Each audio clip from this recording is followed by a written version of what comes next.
ये बताइए, आपने पहला चुनाव लड़ा और आप पर इतना विवाद हो गया कि मामला कोर्ट तक चला गया, सदस्यता रद्द होने की बात हो गई। देखिए, वो मामला अभी कोर्ट में है, माननीय सर्वोच्च न्यायालय में है और इलेक्शन के ऑर्डर को माननीय सर्वोच्च न्यायालय ने उस पर रोक लगाई है। इसलिए मैं उसकी जो भी चीज़ें हैं वो प्रोग्राम में नहीं कहना चाहूँगा, लेकिन बस इतना कहूँगा, देखिए हर क्राइम करने के पीछे एक मोटिव है, होता है इंसान का। अगर मैं किसी से झगड़ा कर रहा हूँ तो हो सकता है मेरी उससे कोई रंजिश रही हो, लेकिन क्या ये बात मुमकिन है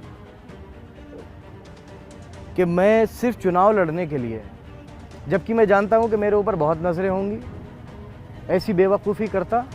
क्या ऐसा मुमकिन था?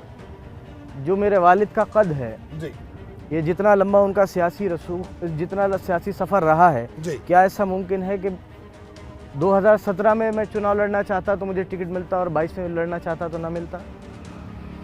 मेरे पास कोई ऐसी वजह नहीं है। आप खुद बहुत बड़े पत्रकार हैं, आप बहुत से लोग, मुझसे बहुत बड़े लोगों का आपने इंटरव्यू भी किया है और मैंने अक्सर देखा भी है।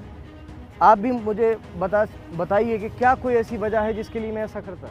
और मैं पढ़ा लिखा हूँ, जाहिल नहीं हूँ, क्रिमिनल नहीं हूँ, कि मैं ऐसी गलती करता कि एक ऐसा कि चुनाव जीतने के बाद मुझे उसके लिए जेल जाना पड़ता है या मेरे परिवार को जेल जाना पड़ता है। वो सारी चीज़ें अदालत के सामने हैं। हाँ, एक करेक्शन था, वो मैंने कराया है, उसका सब कुछ मौजूद है न मुझे उसकी करने की तब ज़रूरत थी और ना आज ज़रूरत जी। तो आपका कहना है कि जो उम्र मैंने बताई थी वही सही और आज नहीं कल न्यायालय से मुझे उसमें इंसाफ मिलेगा।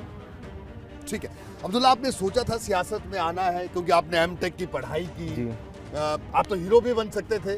आप बिल्कुल बहुत स्मार्ट दिखते हैं आप, क्या लेकिन आपने सोचा था कि आप राजनीति करेंगे? नहीं, सबसे पहले मैं एयरफोर्स में जाना चाहता था और उसके बाद फिर सिविल सर्विसेज, लेकिन कुछ चीज़ें नसीब में होती हैं, कुछ हालात ऐसे बने कि, और अब ऐसा लगता है कि कुदरत जिसके लिए जो फैसला करती है वो बेहतर करती है और अच्छा करती है। और अगर मुझे 40 साल मेरे वालिद ने यहाँ के लोगों की खिदमत करी, अगर मुझे वो मौका मिल रहा है तो मेरे लिए खुशनसीबी की बात है। जी, अब ये बताइए, जो 23 महीने का जिक्र मैं बार बार कर रहा हूँ जेल का, जी, तो इस 23 महीने में कई दौर आपने देखे होंगे, कई रातें देखी होंगी। कई रातें ऐसी गुजरी जब ऐसा लगता था कि शायद सुबह का सवेरा मुकद्दर में नहीं है।